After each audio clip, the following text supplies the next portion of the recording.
Christ Chapel for the Maundy Thursday service. This is Holy Week. For Christians, this is the holiest week of the year. It's really one service in multiple parts. Due to our academic calendar, you all are entrusted to worship for the other parts in other places, but today we gather together for this part, where we tell the story of the beginning of the 3 days.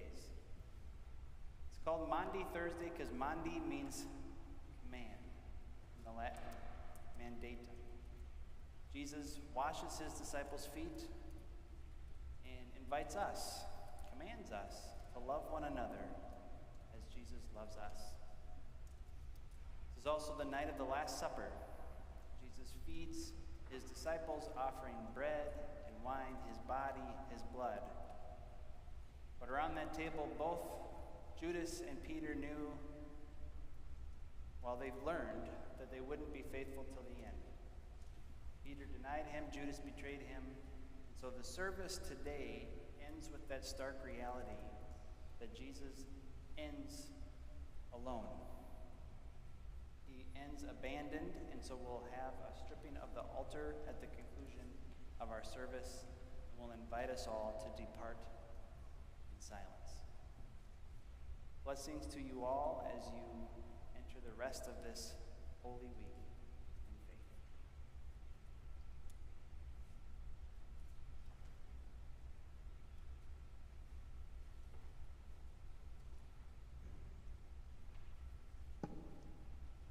And now, a reading from John, the 13th chapter.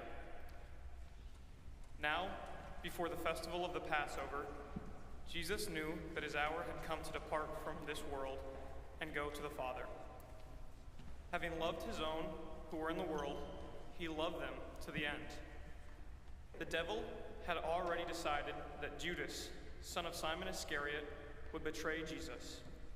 And during supper, Jesus, knowing that the Father had given all things into his hands, and that he had come from God and was going to God, got up from supper, took off his outer robe, and tied a towel around himself. Then he poured water into a basin and began to wash the disciples' feet, and to wipe them with the towel that was tied around him. He came to Simon Peter, who said to him, "Lord, are you going to wash my feet?" Jesus answered, "You do not know now what I am going to do, but later you will understand." Peter said to him, "You will never wash my feet." Jesus answered, "Unless I wash you, you have no share with me." Simon Peter said to him, "Lord, not my feet only, but also my hands and head."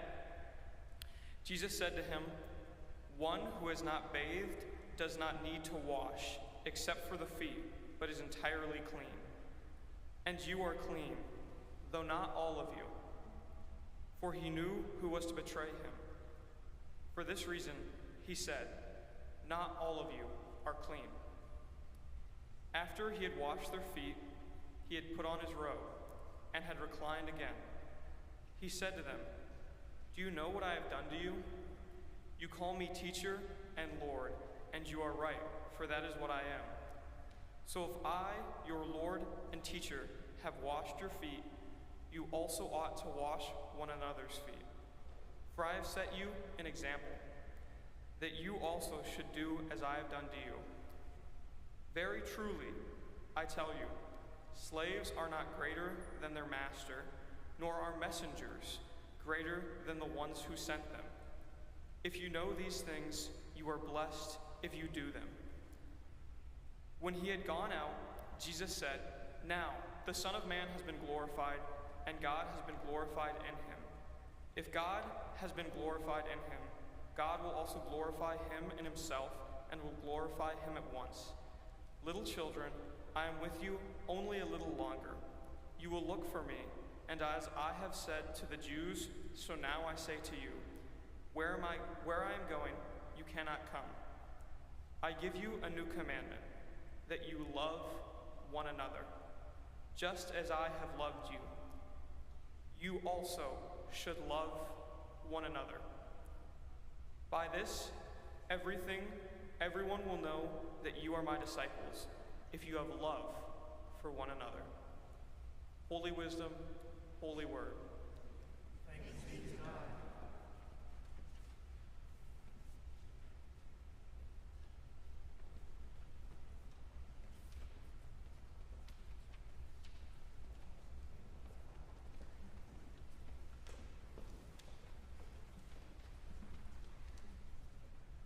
God's grace and peace to you all. Growing up, I had a very close-knit group of friends. Callie and Alyssa, they're twins, and some of the most creative thinkers I know to this day. Callie was always very outspoken and held her ground. Alyssa was more of a free spirit who had a talent of being able to make anybody laugh. Claire was one of my earliest friends from elementary school. Actually, the reason we decided to be best friends was because in first grade, we wore the same dress to picture day. Sydney added this cool skater girl vibe to our friend group, who could always add another layer to some joke or story being told. Greta was brilliant, ridiculously smart, as in she's literally working for NASA now. She also always had the best fantasy book recommendations. Emma offered a quiet and calm element to our otherwise rambunctious group. Both Emma and Liz were the artists of our group.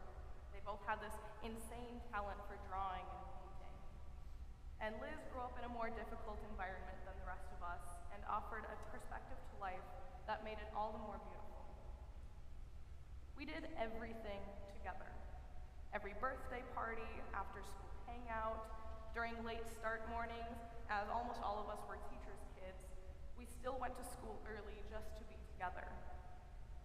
Also, as teachers' kids, we held each other accountable to succeed in school and to be standout students.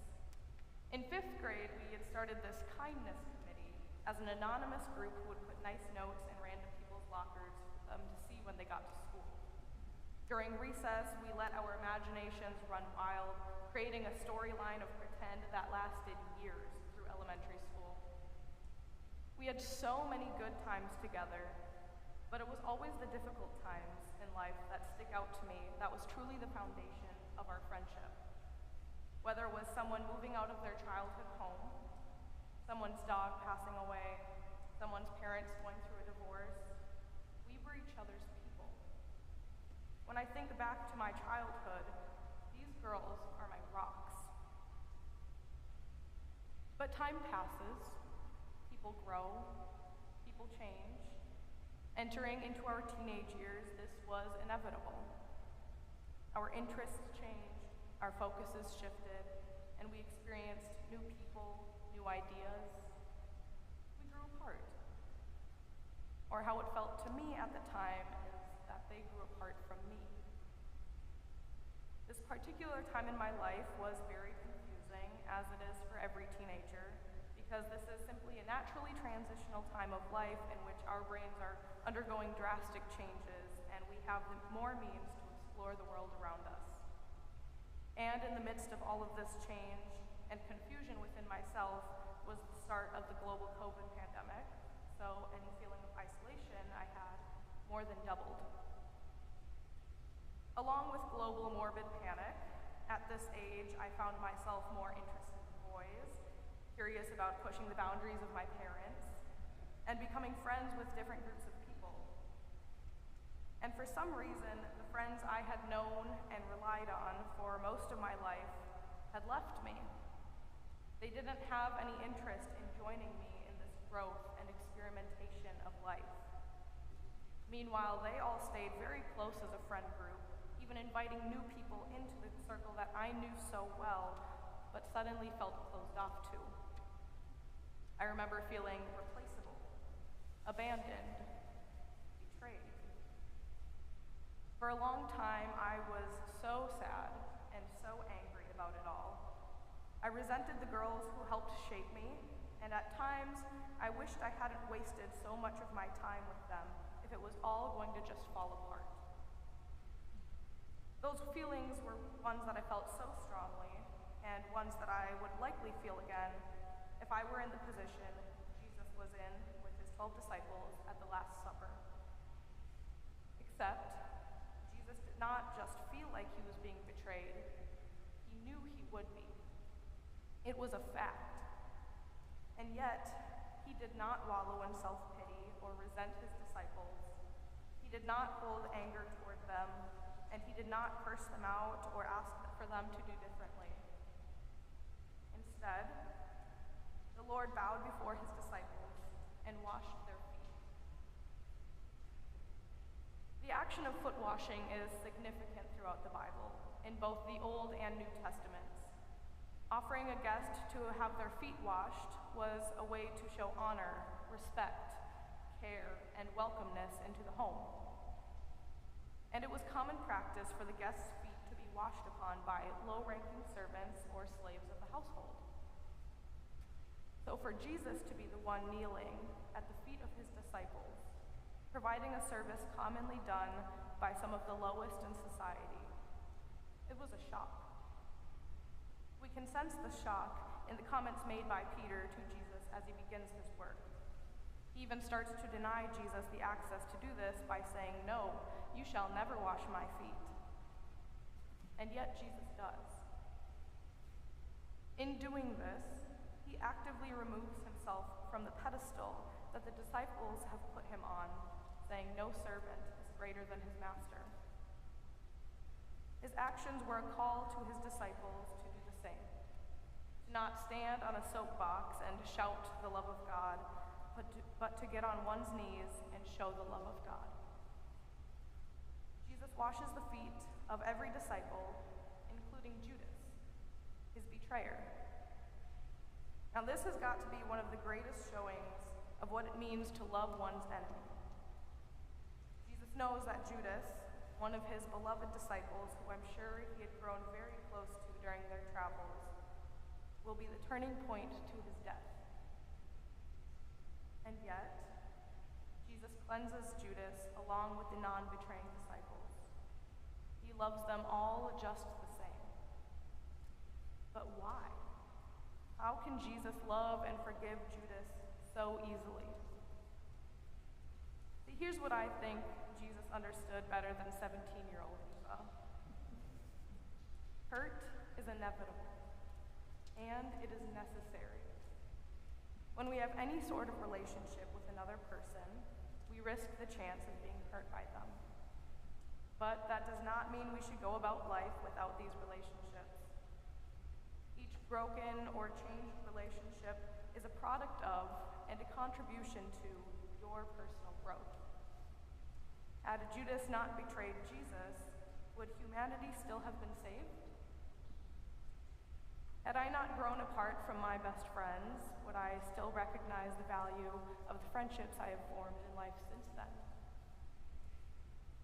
5 years later, I find myself filled with the utmost gratitude for Callie, Alyssa, Claire, Sydney, Greta, Emma, and Liz. They were a foundation for who I am today. They taught me how to love, how to laugh, how to be a good friend, and that personal growth is inevitable and beautiful.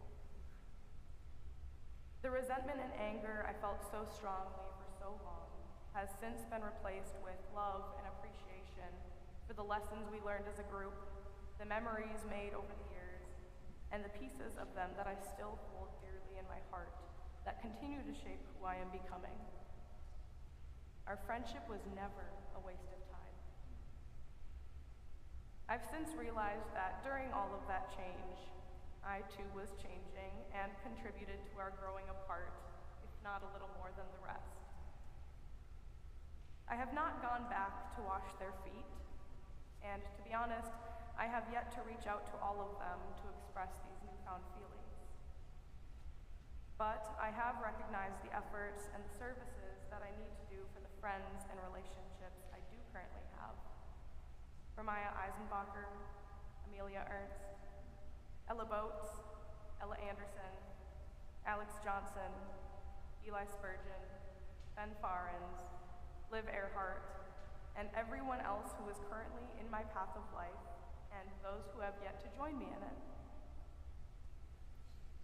Unlike Jesus, I do not know where these relationships will go, but I am finding that not knowing is all the more reason to show and share the love with them, as Jesus did to his disciples, and as God continues to do in this world every day. Thanks be to God.